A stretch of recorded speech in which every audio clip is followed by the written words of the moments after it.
Hi, I'm Carrie. Welcome to another monthly musings. This is my wrap-up video for my tarot practice in the month of August. If you happen to be new here, which I have hit the over 800 mark, so I am so excited to have hit that milestone, and I am very grateful that you're all here, and I hope that you find something that you enjoy on this channel. But in case you do happen to be new, this is where I talk about my tarot practice in the past month and my personal life and whatever else I decide to share with you. So we're going to do a little bit of personal first, but there's not much of it, so don't worry. But August was, I don't want to drag you down that whole road of everything I went through. So let's just say my time in August was spent putting out mini dumpster fires all over the place. So that's what I felt like my August energy was. On top of that, the last half of August was packing up my son and getting him moved off to start his sophomore year in college. So that consumed a large portion of my time. But yeah, this month was chaos at its best, really. It seriously was. And speaking of chaos, is anybody watching the Chaos on Netflix that stars Jeff Goldblum? And I cannot remember the woman's name. She plays Hera. But it's about the Greek gods and a modern take on the Greek gods. My husband and I binged it in 2 days and 2 evenings, actually. And it was really good. So I wasn't sure about it at first because parts of it were really brutal. But I'm hoping that they come out with a second season. But we will see. I just wanted to throw that in there. So if you are watching it, let me know in the comments below. Something I forgot to mention in, I think it was my July wrap up, because I think he gave it to me at the beginning of July. My brother made me a walking staff out of the tree that fell down in my backyard back in the springtime. So if you happen to be a subscriber of mine for a while, you might have seen where I put up pictures of the tree that fell over from the storms, which the tree was here when we had moved in and everything. So that was a little sad that the tree fell. But before we had it cut up and hauled away, my brother came and took some branches from it. And I asked what he was going to do. And he's like, oh, I'm just going to make some walking sticks or, something like that. I don't know. So about a month and a half later, he showed up with this stick, and I'm going to insert a video of it. And he put a lot of thought into the symbols that he put on this stick and staff. It's not a stick because it's taller than I am.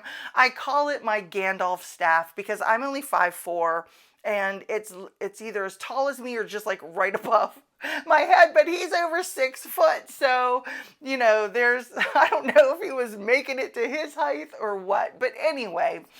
So in the top, he had gouged out, or carved out, I guess, a little notch where a knot was in the branch, and he embedded some chakra stones in it and then covered it in resin to represent that chakra energy. Now, I work with chakra energy. He also works with chakra energy. He is Reiki certified and everything. So I thought that was really cool that he added that feature in. And then he also tied on some feathers. I don't remember all the feathers.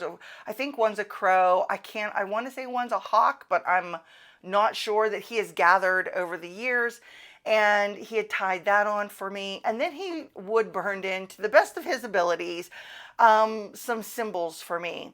And the first one is the third eye, and that is to represent my clairvoyance, my intuition, my psychic ability. So I really appreciated that that was burned into there. And then because I work with tarot, he decided to do a simplified version of the sun and the moon card and put those on there also. And then finally he did the tree of life, and the tree of life has a few meanings for me. First of all, I felt like the tree of life was a connection between me and him as being siblings, but then also for the tree of life, it gives me ancestor energy, that connection to ancestor, my mediumship, but also the grounding of the roots. So I really did like the symbols that he had burned into this staff for me. It sits in my tarot room now, right in the corner, and I can see it, matter of fact, while I'm videoing this video for you, while I'm filming this video for you. So I'm very appreciative that he did that. So let's talk about YouTube before I move on to my practice. So as you know, if you've been here, I did hit my 2-year milestone here on YouTube, which is really hard for me to believe.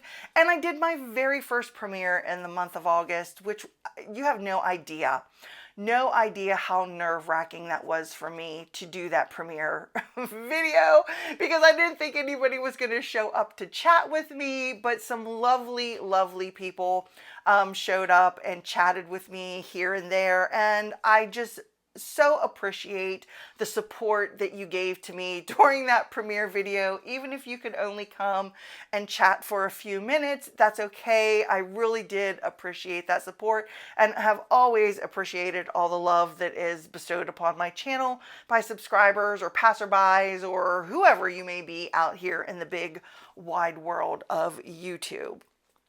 2 other things I want to talk about on YouTube is 2 channels and videos that inspired me on their channel. And the first one is Moonflower Moments, Katie over at Moonflower Moments, and her channel is relatively new. It's only a few months old. I don't even know if she's hit her 6-month mark yet, but if you haven't checked out her channel, I'm going to try to link her channel below. Be sure to do that.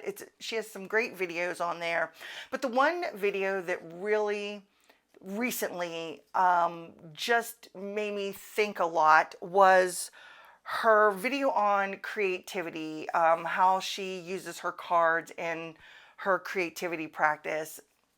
And I was very inspired by the things that she said in that video of the certain decks that she used for different reasons.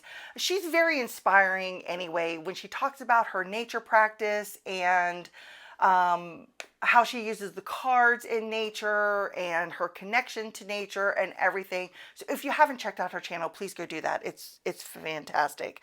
And the other video that's really, it came to me right at the exact moment that I needed it, was from Candy Soul and Soil's channel. And everybody here, I think, knows Candy, but it was her one of her most recent ones on Powerful Tarot. I think it's Powerful Tarot and Witchcraft for Anxiety, I think is the name of the video. I watched that video on the perfect day. I was really having a rough time. Like I said, August was a month of dumpster fires that needed put out in and around my life. And I was having a ton of anxiety over different scenarios that were occurring. And I just happened one evening to click on her video and watch that, and it was exactly what I needed to help pull me up out of the spiral that I was going down in, because I was getting to the point that I was almost having panic attacks over some things that were occurring. And I watched her video, and she's so lovely, and her voice is so soothing for me.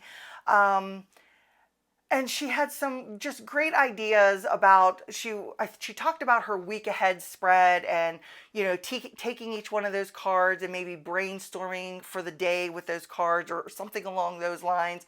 I'm probably quoting her wrong, so please go watch that video to get the full gist of it. But it was exactly what I needed to hear. I really do appreciate that video from her, so be sure to go over and check that out. So let's talk about my practice, and then we'll get into all the decks that were used, that came in, and all that other good stuff. This is the only page that I have to show you for the month of August. What I had decided to do was to pull a card from this Magical Spirit Oracle, The Brilliance of You, Mass Market, Rock Pool, Alexis Rockin, And I just pulled one single card. And what this card was going to be was my jumping off point for the energy of August. Things that I could dive into, practices that I could add, anything like that. So what I did was I wrote the mantra down that is on the front of the card as my cover page for August in the journal. And then I wrote some other things down off of here. And then I went to the guidebook and took bits and pieces from the guidebook that I did in like a bibliomancy style almost, and created this page. So I had plans of setting intentions, casting spells, going deeper with spirit, embracing extra power. I had plans to do all of that. But then real life hit and I didn't get to embrace those energies like I wanted to. However, I wasn't always like this, you know. I had to create who I am. That mantra, which is right here on this card, stuck with me all month long. And in those times where I was struggling and in those times where I was spiraling, this mantra continued to come to mind. And then it would really help pull me up out of some things, of realizing that my thoughts and where I was letting them take me and the energy that it was spiraling me into was starting to create the reality that was around me. So when that was happening, I had to create who I am, continued to come to mind. And I kept thinking to myself, is this who I really want to be in this moment? Is this what I want to create? Is this the energy that I want to put out there? So even though I didn't get to cast spells and set certain intentions, I am a powerful creator and I alchemize who I am really was the theme for me in the month of August, because it helped me realize when I was letting things get out of control and what it was beginning to create for me in my life. So like I said, even though I didn't get to work with everything, this still made a huge impact in my practice in August. Now, I still followed up with my Omen days, which I've talked about numerous times on here, but my rest of my readings were really just, I did them, but I didn't record them. They were readings that I needed to do in the moment. They weren't readings that I needed to go back and reflect on all the time, to go back to see if it was coming to fruition. It was a reading for what I was going through in the moment, and that's all I really needed to get through at that time. So I chose not to journal those readings. And I almost came on here and was going to say, oh, I didn't do any readings for myself in the month of August, but I did, and I did a lot of them. I just didn't record them. Something else that I did in my practice, and this is one of the decks that I did a lot of readings with, is the Erenberg Tarot, because I did the very lightweight Erenberg Tarot deck study with a handful of people. I don't know, there was maybe 5 of us. Oh, I'll do it like this. There was 4 or 5 of us that was doing this together through the month. And as I'm filming this video, we are on our last suit.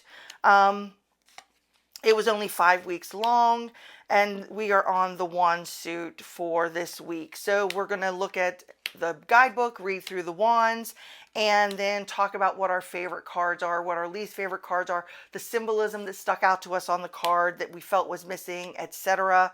I had tried to encourage people to share different pairings that they use their deck with, and then to do a reading with a pairing so you could see if it worked together. I encourage them to do maybe a relationship reading or something like that with their deck, since one week we were on the cup suit.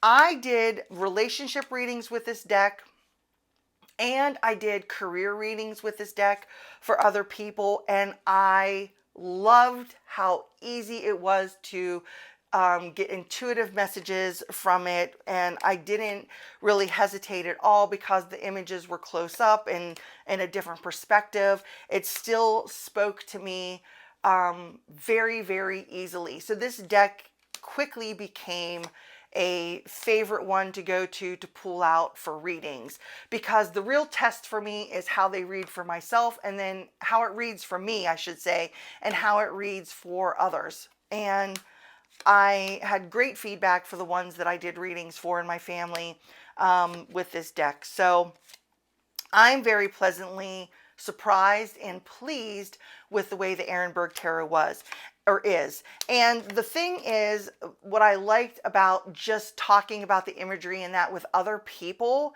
is you miss out on things sometimes until somebody points it out. I think somebody pointed out like the color green in this Seven of Pentacles shirt. Whoops. And also pointed out that you could, even without seeing him lean on this rake or shovel, whatever the tool may be, you could just tell by the posture of his hands that he is maybe in a leaning position. And there was just really great insight into the cards that was given by others. And someone else pointed out that on the court cards, some of them show both eyes, some of them only show one eye. Then where they're showing one, I think it was the Kings, why they showed one eye for two and then two eyes for other two, or whatever it was. So that was interesting, because I wouldn't have caught that, I guess, if someone didn't necessarily point that out to me. Like this King of Swords is showing both eyes, but I know like the King of Pentacles only shows the one eye. I'm seeing, I might have put it down already. Oh no, here. So why is that? Because he's more alert? I mean, what is the reason behind that? So that was interesting that someone pointed that out. So it's just nice when you talk about the symbolism of the cards with others to hear their perspective or their take on what they feel is there, what they feel is missing, or even the little tiny things that stand out to them. So I enjoyed that. I'm hoping to do another deck study maybe sometime in the winter. I don't know what deck or anything yet, but because I'm heading into the busy time of year with clients, I get really, really busy now through December. So my deck studies have to go on the back burner for a little bit, but the Erenberg Tarot is definitely going to be one that I reach for to read for clients, especially because I really like the way that this read. So some other decks that I used for guidance in the month of August were the Power Thought cards mixed with the Y Spell, the Wild Reflections Tarot by Y Spell, and the Rainbow Brain Skull Oracle. And I used them all together for guidance for the week in my private group. So how I did this is I would just, choose a power thought for the week from, this is the cards by Louise Hay. These are older. There's the 64 cards in this deck. This is on Hay House. This deck is super glossy and it sticks together when you shuffle it, but that's okay. Okay, so let's just say that Life Supports Me is the card that came out for Monday of the week. And then there's no guidebook. On the back it says, life created me to be fulfilled. I trust life, and life is always there at every turn. I am safe is what it is. So then I would come in with the tarot, and I would pull 3 cards throughout the week to facilitate that energy. So basically to see where you sat in the energy of Life Supports Me. We have the 10 of Cups, we have the Lovers, and we have the 8 of Cups. So each one of these tarot stood on their own. I didn't read them as a sentence. I didn't read them as a combined guidance. The purpose of the 3 cards was for people to see what energy they were sitting in regards to the Life Supports Me. So with that 10 of Cups energy, you have that family unit, and it doesn't matter what you consider family, whether that's blood family or chosen family, it doesn't matter. But that family unit helps support you, gives you that energy to, you know, keep going in life, that you can turn to them when you need assistance and they've got your back and that sort of thing. And then you have the Lover's card. And so maybe it's a partner that is helping you, that is supporting your goals, supporting your life, helping you, or letting you bounce ideas off of them for the path that you want to go to next, what you want to choose next in life. And then maybe the Eight of Cups energy is where you are choosing now to walk away from what isn't supporting you. So it was kind of like that, but they each stood on their own, and then they could choose which one they felt most fit their energy for that week. So that's how I brought the tarot in. And then for the Rainbow Brain Skull card, I would just pull one of these to wrap up the message for the end of the week. And let's just say, still not failing enough. So maybe you just got to keep going. Life supports you. And even though things are on fire right now, just keep trying. It's okay. You can pull through this, that sort of thing. That's kind of what the gist of using these decks together was. They worked beautifully together. I really myself was inspired by the readings that came out weekly for that. So this is definitely something that you can do without having these particular decks here, and just pulling in a couple different oracles and doing the same type of concept basically. Oh, and I really do have to say, the more that I have been using the Wild Reflections Tarot by Y-Spell, I really am enjoying that tarot. Now, it does not knock the Light Seers out of the place that it holds in my heart, but it is a very enjoyable deck, I feel, to work with. Others may feel differently, but for me, it is enjoyable to work with. So let's talk about a couple things that were sent to me. So the first here is we have a new little mascot that is going to sit here in my videos. This was sent to me by a fellow tarot tuber and a person I consider a friend. And it's this little gold snail with, I believe she said this was aquamarine, that is the stone on the back of this. And I just think this is so cute. So it's going to sit here now in my videos over here in the corner next to my little evil eye. A deck that was sent to me by a very nice subscriber is the Fyodor Pavlov Tarot. This is by US Games. I know this tarot has been out for a while and it's been on my wish list, and I had a subscriber reach out to me and ask me if I had picked this deck up yet, or if I was still interested in this deck, and I said almost definitely, and they sent me their copies. So I am very appreciative of this, because I have been wanting to work with this deck for a while. I've been intrigued by it ever since I've seen different people talking about it and using it here on TarotTube. So I'm really excited to get a chance to finally dive into this deck and to see what it can teach me. So you'll have to let me know if you have this deck in the comments below, and you know how it works for you. Maybe you have it for a specific practice, or you know how you think it reads, or whatever. I would love to hear your thoughts on this deck, so please share those. So a deck I could not pass up getting is the Pensive Path Tarot by Ros Marin. I picked this up secondhand. I saw a person here on TarotTube who was letting go of a lot of the decks in their collection, and they were only keeping what they really wanted to work with. And when I saw this one at half the cost of what I could get it new, I wanted this tarot so badly. It's been sitting in my Etsy wish list for quite some time, so I was really excited when I got to pick this up. This deck when I got it and I was looking through it, which I've watched walkthroughs. I've watched numerous walkthroughs on this tarot. Looks so intense in person. So I'm really curious to see how this deck is actually going to read for me. So it doesn't come with a guidebook or anything, just the little extra cards that come with the deck, but the images are just, they're beautiful, and I'm really looking forward to learning something from this deck also. Another deck I picked up is the Awakened Soul Oracle deck by Evelyn Dawn.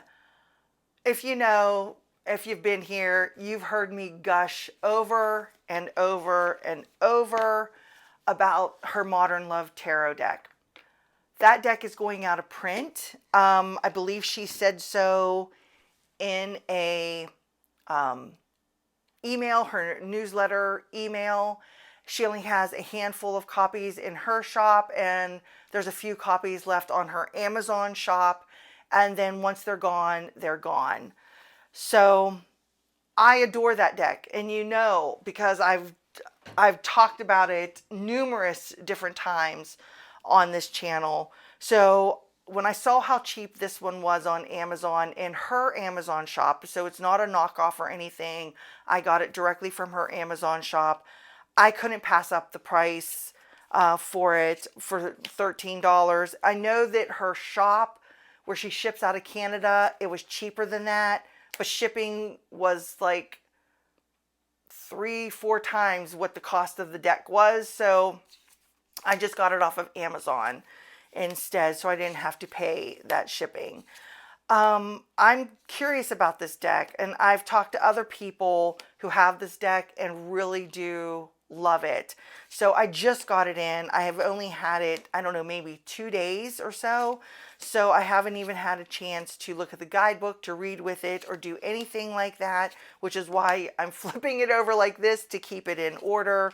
But yeah, I'm looking forward to working with this, especially when I had the experience that I had with her Modern Love Tarot. Part of me is like half tempted to pick up another copy, but I am not doing that. I am refusing to pick up double copies of decks. I will be fine. It will be fine. That's what I'm going to keep telling myself. It will be fine. So, but yeah, I don't know if her sale is still going on. I'm pretty sure it is. I can't remember the dates of her sale now, but definitely if you're interested in her decks, check them out. So on Amazon and her Canadian website. So another deck I just had to get. I had to get it. I mean, how could I not? It is the Cowgirls and Aliens Oracle by Rockpool Ellie Grant. And I couldn't resist it. I mean, come on. It's Cowgirls and and it's pink. And if you watched my premiere of my 2 years here on YouTube, pink is my favorite color. It is my favorite color. So yeah, this was a no-brainer. I was getting this no matter what. Downside of it, I wish it had more than 36 cards. I mean, I really do. I wish it had more than that, but I'm okay. I'm going to figure out a way to work with this. Since it is so minimal on the cards, I'm probably only going to do a 1-card pull with it and find other decks to use around it. So now I'm in search of an alien cowboy or cowgirl tarot deck. So if you have this deck, what are you pairing with it? Tell me what you're pairing with it. Do you have an alien deck? I have no alien decks. The only deck I have that is like semi-alien-ish is the Dream Visions Tarot. That deck gives me a real alien type vibe. So what mass market decks are out there that are kind of on the alien scale? I'd like to know. So share with me. A girl's got to know. I need all the tea. Tell me what you're using with this deck if you have it. Tell me what alien decks you like to use. I am super, super, super curious now. These images are something. And I can't wait to play around and see what these women on here have to tell me. And I am scanning my table very quickly, but I think this is the last deck I have to show. This is, I know, a little bit older of a deck. I don't know even when this came out. Oh, it doesn't even matter. But it's the Between the Worlds Shadow Casting with Bone and Curio Oracle cards. Now I want to know when this came out. This is only a copyright of 2022. I don't know what I was thinking. I thought it was older than that. So it's only been out a couple years. I just got this in probably a week ago, and I sat one evening writing all over the cards because that's how I roll now. I don't care. I'm going to write on the cards if I'm the one using the cards. So I did it not necessarily just to stick to what those keywords necessarily are, because I can go off of this intuitively if I wanted to. But honestly, beaver tooth means nothing to me. Nothing.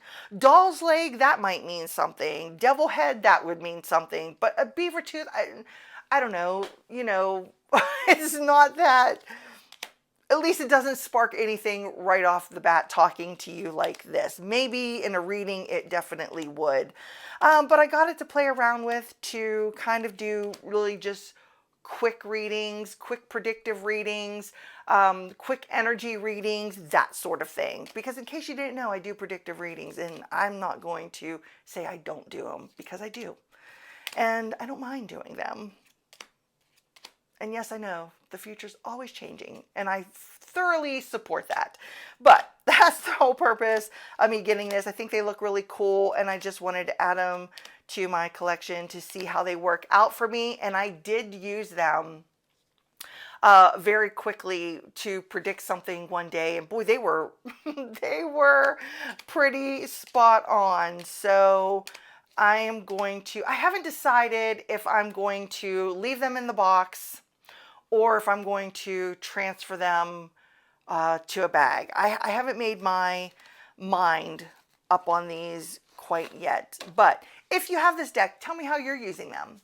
What are you doing with them? Are you shuffling them and, you know, laying them out in a reading? Are you using them at an end of a reading? Are you predicting with them? You can tell me. I won't tell anybody that you said so. So that is it. I think that concludes my month of August purchases, things that were gifted to me, and things that I worked with for the month. How about you? What did you do? Share with me in the comments below. I would love to hear about your practice, decks that you used, ways that you used your decks, which I'm always intrigued by, and love to hear that if you would choose to share it with me. Thanks so much for hanging out with me today. I really appreciate you being here. If you like it, give it a thumbs up. You know, all that good stuff. I appreciate all the love. And until I see you next time, bye.